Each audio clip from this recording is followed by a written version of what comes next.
Hello everyone, fellow travellers. Great to have you with me as we travel through space and time together. This episode of the Love Letter to the World is about political power, as it often is.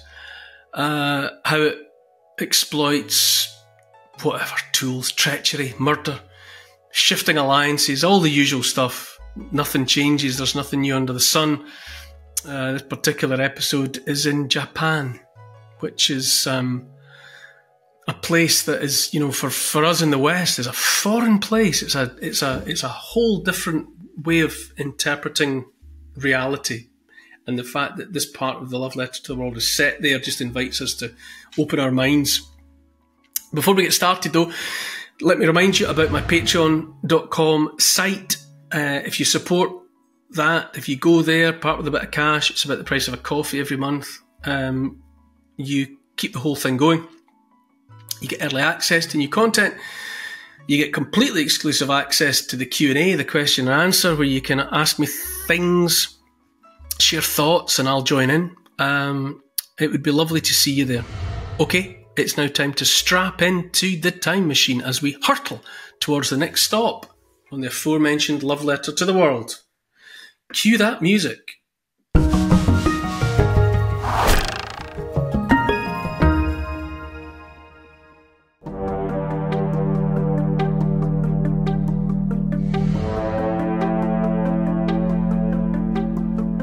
An island race who see themselves as special and uniquely blessed, warring families and the rise of new religions, shifting alliances, assassination plots and deadly power games, court politics and the real power behind the throne.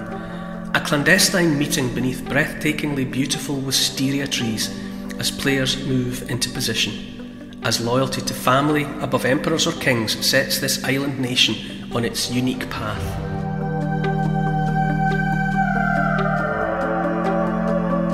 Endeavouring to understand history in hopes of illuminating the world.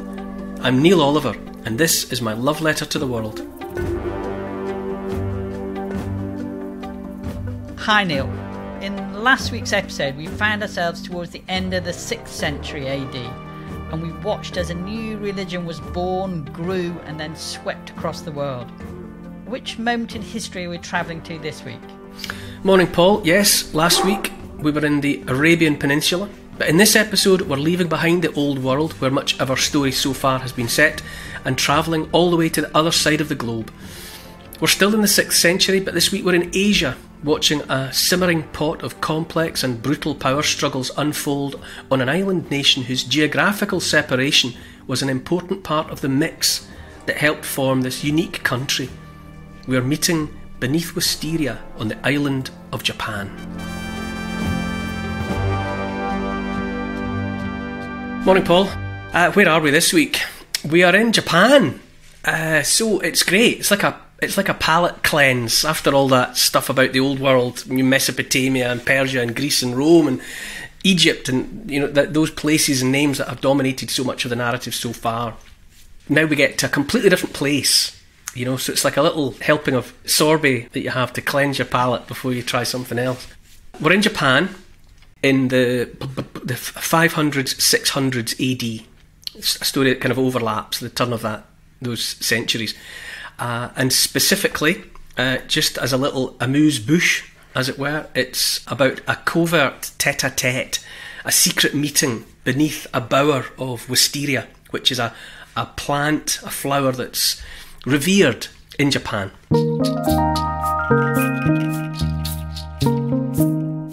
Japan's endlessly fascinating. I'm guessing I'm probably still right in saying that a majority of British people don't get to Japan. It's a long way away, and perhaps you need a reason to go there. It's maybe not a holiday destination for too many people. I've been in Japan because of television. Magic Carpet Television took me there. I went to film an episode of a 4-part series I made called The Last Explorers. I've mentioned it before. 4 Scottish pioneers at the end of the 1900s, beginning of the 20th century. And we followed a Scotsman from the northeast of Scotland called Thomas Blake Glover to Japan, and we were a month in Japan filming his story. So that's a good chunk of time I got a good look around. We were all over the place. We were in Tokyo, we were in Okinawa, we were in a whole list of places too long to mention. And did it grab you? Yeah, it did. There's something I've struggled really to put into words, the sensation that I experienced there. Many places that I have visited, most places I've visited have felt foreign to me. And I would include in that somewhere as close as France, and certainly Africa, North America. You can feel, you're in a foreign country. In Japan, uniquely, really, I felt I was foreign to it. I felt as if I didn't fit in. I felt incongruous and out of place, which is not to say that I didn't like it, because I did. I loved it. I was fascinated by it, but there's a whole different way of thinking, way of being, way of understanding society and community, and there's a lot of etiquette that's quite difficult to stay on the right side of. We had a fixer with us, which in television world is, a person who travels with you, who knows the country very well and speaks your language and the other language, and is your kind of interlocutor and mediator. So that was, without the fixer, we would really have struggled. I mean, for one thing, I remember everything, well, why wouldn't it be? Everything was in Japanese. So shop signs, for example, were utterly impenetrable. So if you were on your own and you wanted something as banal as a toothbrush, how are you going to find the sort of shop that would sell you a toothbrush? You just can't. And driving, if you were on your own, the road signs, where if you're in Europe, you can manage with a smattering of bits and pieces of European languages. It's a non-starter in Japan. If you don't have the Japanese language, you're in real trouble. You're really dependent on your fixer. So, like I say, I felt really out of place. And when it comes to the etiquette, you can readily make mistakes.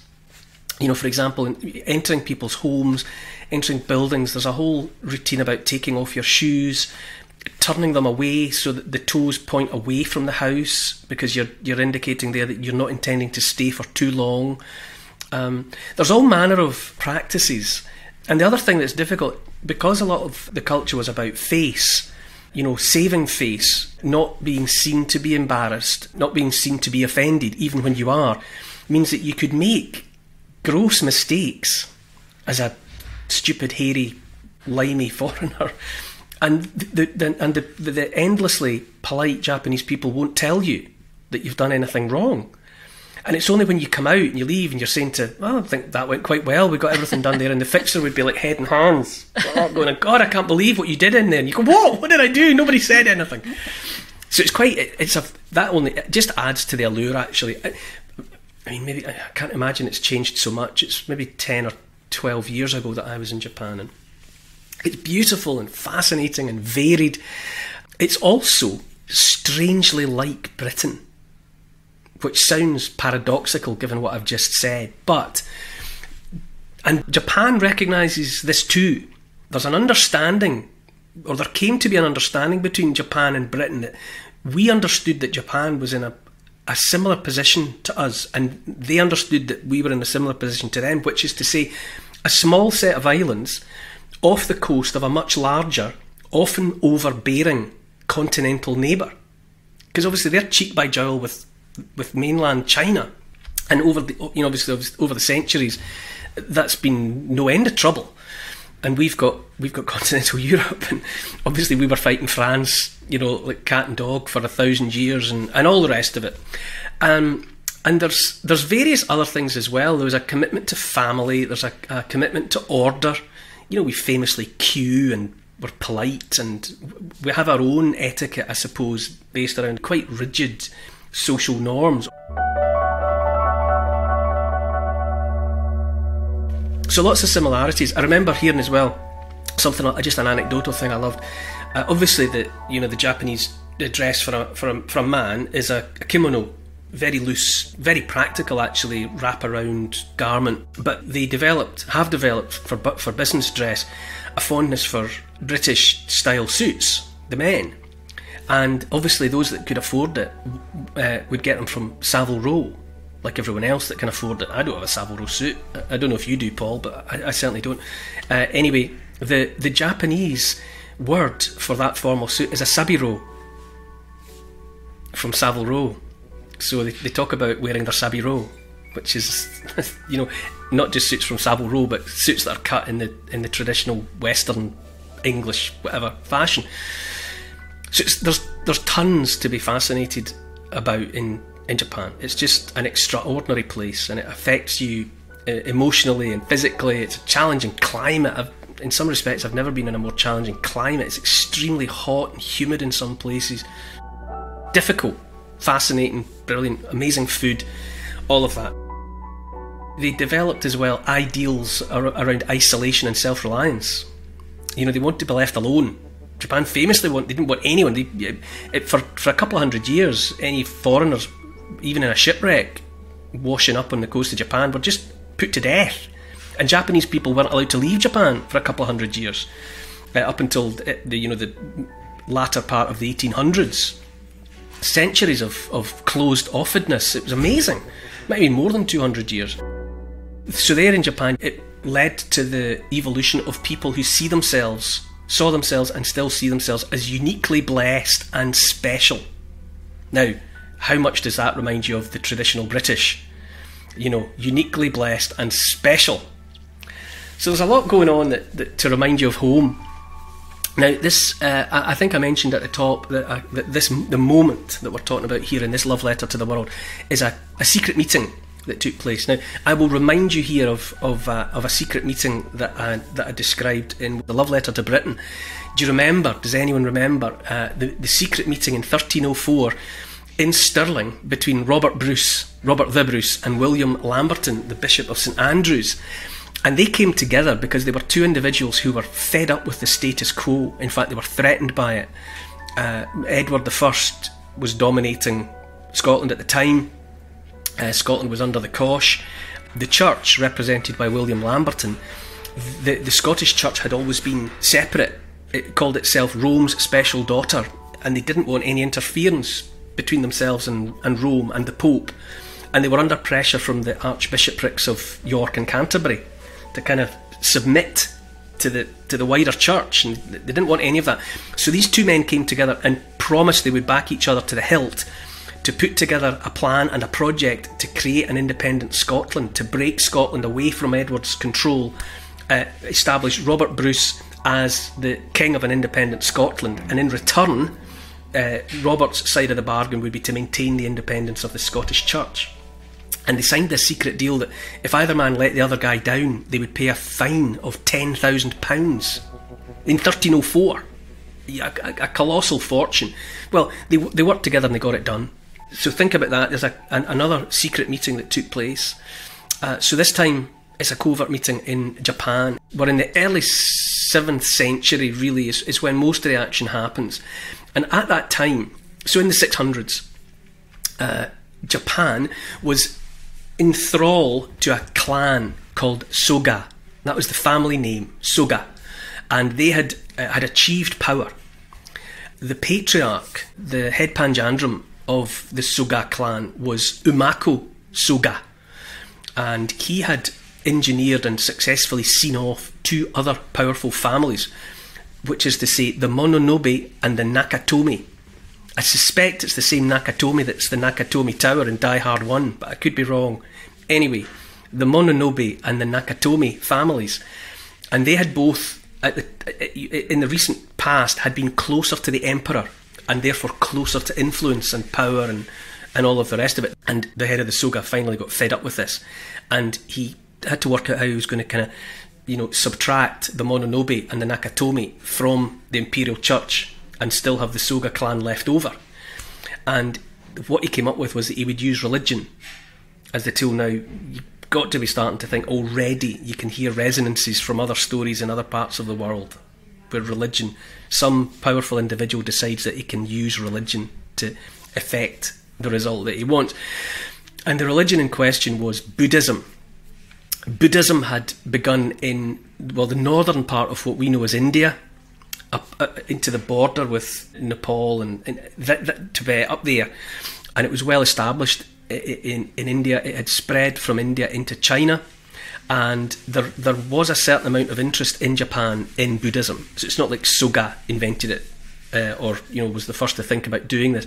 But Buddhism so far had never made proper headway in Japan. It had always come out second best to Shinto, which is the traditional kind of animist religion of Japan. Spirits of water, spirits of mountains, spirits of trees and forests, that kind of thing, and personal shrines, and just a different way of understanding the world and how to be alive in it. But in this event, Soga was more determined, and he brought Buddhism in, imported it with Buddhists, and brought it in and started trying to establish it, and it kicked off a war.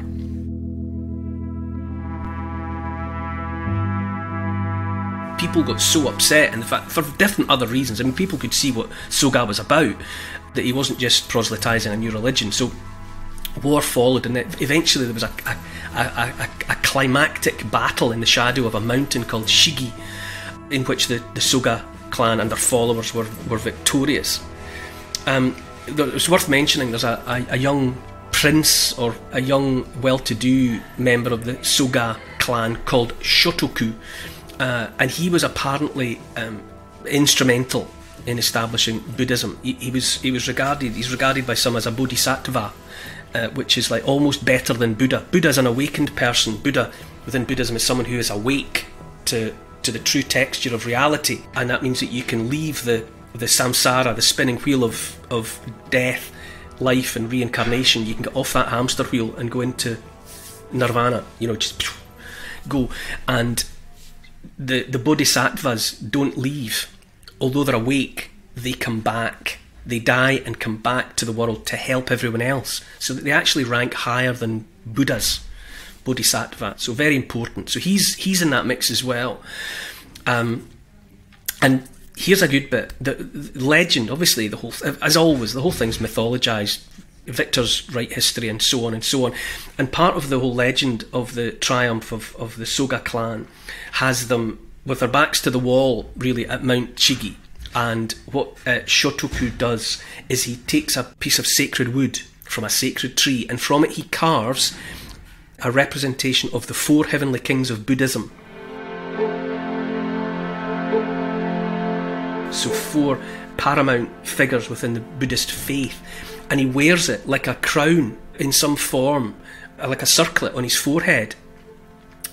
And he promises that by doing this, using this symbol, they will be victorious. And he promises that if they are victorious, he'll build a Buddhist temple to the 4 heavenly kings. Now, if you've been following the love letter to the world, you'll remember Constantine, the Roman emperor, who had a make-or-break battle to fight at Milvian Bridge in 312 AD, and before it, he said he had a dream in which he was instructed to put the cross, the Christian cross, on his men's armour and on their shields, and that if they did that, a voice in his head said that he'd be victorious, and so they did, and so they were. So you can see, it's again, in the case of Milvian Bridge and Constantine, it was using Christianity in some way to get the upper hand, and there, in Japan, 300 years later, Soga clan leader thinks I can exploit Buddhism to get what I want. You see these repetitions, and from one side of the world to the other, the same sort of things tend to happen. In the battle at Mount Shigi, the Mononobe clan were completely destroyed. They were wiped out almost to a man. And in the immediate aftermath, Buddhism went into the ascendant and remained so. To this day, Buddhism is a big deal in Japan. Zen Buddhism and so on and so on. So Umako Soga, he made a young prince of his line, Sushun, emperor, put him on the imperial throne. And then quite soon after, there's a lot of politics going on that we don't need to bother about. Quite soon thereafter, Sushun was murdered on the orders of Umako, and Umako replaced him on the throne with his niece Suiko as empress, right? So there's a lot of machinations going on. All of this makes the Soga clan very powerful. They've got control of the imperial throne, but they've made obviously powerful enemies along the way. The Mononobe were crushed at the battle at Mount Shigi, but the Nakatomi were still in the game. They were still powerful and still in a position to challenge Soga And within the clan, Kamatari Nakatomi was the top dog. And Kamatari was finally triggered into action by another murder. There's a lot of murders going on. There's a lot of intrigue and a lot of inter-clan feuding, and senior figures getting bumped off.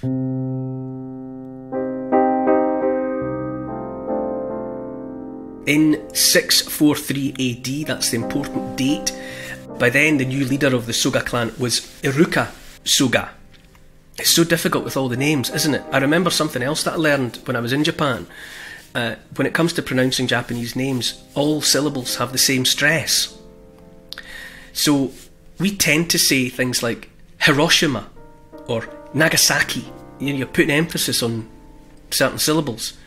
In Japan, when you hear people talk, they would say Hiroshima, Nagasaki, because the whole thing's, every syllable is equally stressed. So it's all very difficult. So here we go. So the new top dog of Soga clan is Iruka. And he murders, or commissions the murder, let's say, of Oe Yamashiro, who's an imperial prince. And having bumped off Oe Yamashiro, Iruka Soga makes himself emperor. Right? So now, for the first time, there's actually, the head of the Soga clan is actually sitting on the imperial throne. And it was in the aftermath of that murder in 643, that upstart move, that the secret meeting took place. The secret meeting that is the moment in this love letter to the world. It's a meeting between Kamatari Nakatomi and Oe Nakano. You don't need to worry too much about the names. It's the theme of the thing that you just pay attention to. So these two, Kamatari Nakatomi and Oe Nakano, they meet beneath an arbour of wisteria, this revered flower, this plant that means so much to the Japanese, and they revere it because of its strength and its beauty. These two things together in the one entity. Just as an example, there's a lot of poetry about it. This is a quote from a poem by Oshikochi no Mitsune, who was a 10th century poet of the Japanese court. So later, but nonetheless, this is about wisteria. I left the image of wisteria blossoms softly reflected in the pond because it looked so fragile. It could vanish only with the slightest touch. Nevertheless, the wave came and the image was no more. So it means a lot, it means a great deal to the Japanese, this plant, so that it was symbolic that the meeting, this important meeting, took place in such a place. And nonetheless, they're in that beautiful place. It's these kind of often like sort of lilac-y, purpley flowers, and they hang down as kind of like upside down Christmas trees. They're little, they come to points and they're beautifully delicate and very fragrant. And they're in that beautiful place. The pair of them plot a murder. That's basically what it comes down to. So they know that their great rival, Iruka Soga, is in the palace of Empress Kogyoku. That's his location at that time. And so they dispatch an assassin to go and kill him. But when he's in the same room, in the various people around, courtiers and the rest, the assassin, the would-be assassin, loses his nerve, and he's carrying a spear. He drops it, and realising the urgency of the moment, Oe Nakano is there, and he realises that it's now or never, and he picks up the spear and he performs the murder himself. He kills Iruka Soga. Now they've done more than just plan the murder. The pair of them have decided that between them that neither Oe Nakano nor Kamatari Nakatomi will take the throne themselves, because they were trying to play to the subtleties of the various factions in the imperial court, and so they placed a puppet, a placeman, a lesser prince called Karu. He goes on the throne because days after the assassination, Empress Kogyoku just abdicates. She just sees the writing on the wall. She steps down. And so Oe Nakano and Kamatari Nakatomi put their placeman, Prince Karu, on the imperial throne. He takes on an imperial name, which is traditional, Kotoku, but knowing at all time that the real power lay behind the throne in the two aforementioned figures, Kamatari Nakatomi and Oe Nakano. After a few years, they let a few years pass, let things settle down, bed in. In 668 AD, Nakano assumes the throne and calls himself Emperor Tenji. That's the imperial name. And he launches reforms called Taika no Kaishin, which means the Great Reformation of the Taika era. Now, just the year following that, so they've finally got their, they've got their way. They've got rid of the Soga clan. The Nakatomi are back in the ascendant. Oe Nakano is in place on the throne, but Kamatari Nakatomi falls ill.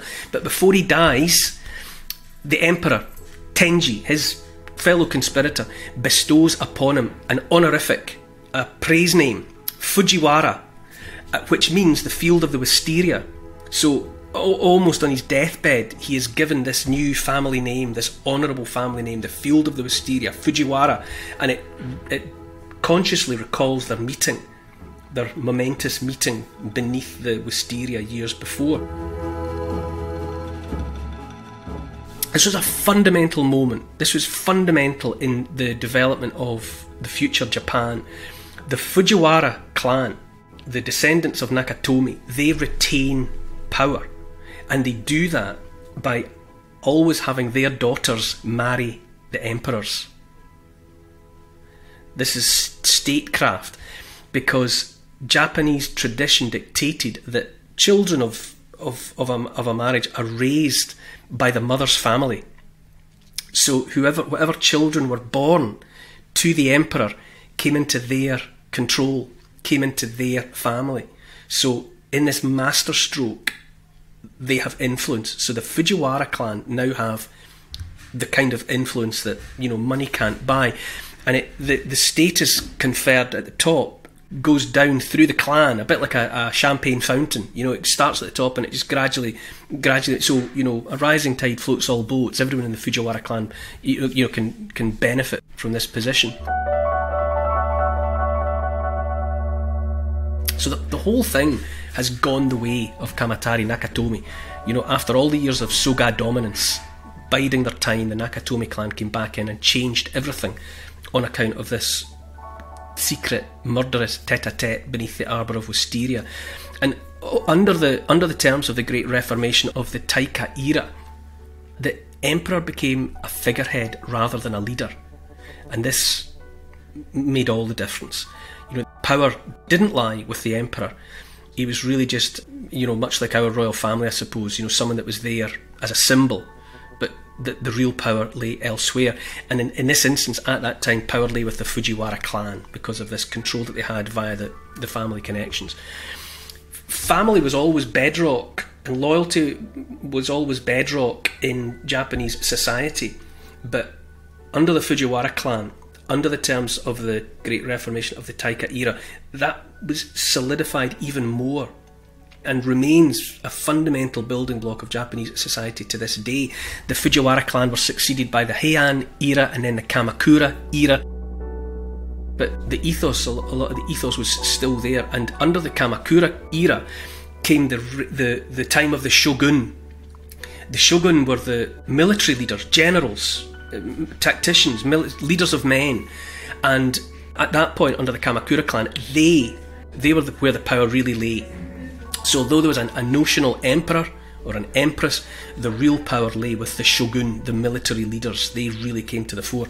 Anyone of a certain age will remember the James Clavell novel of the same name, Shogun, and it became one of those bestseller TV series. Richard Chamberlain played the part of the European ship's captain who ended up shipwrecked on Japan and came to prominence, and it's all partly based on fact. So that was made possible by the rise of the shogun.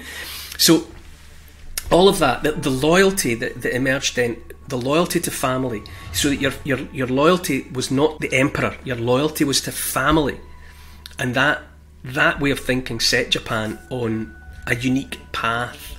So in that way, to loop all the way back to the beginning, Japan had been made a little bit different. And like Britain, she would always remain a little bit different.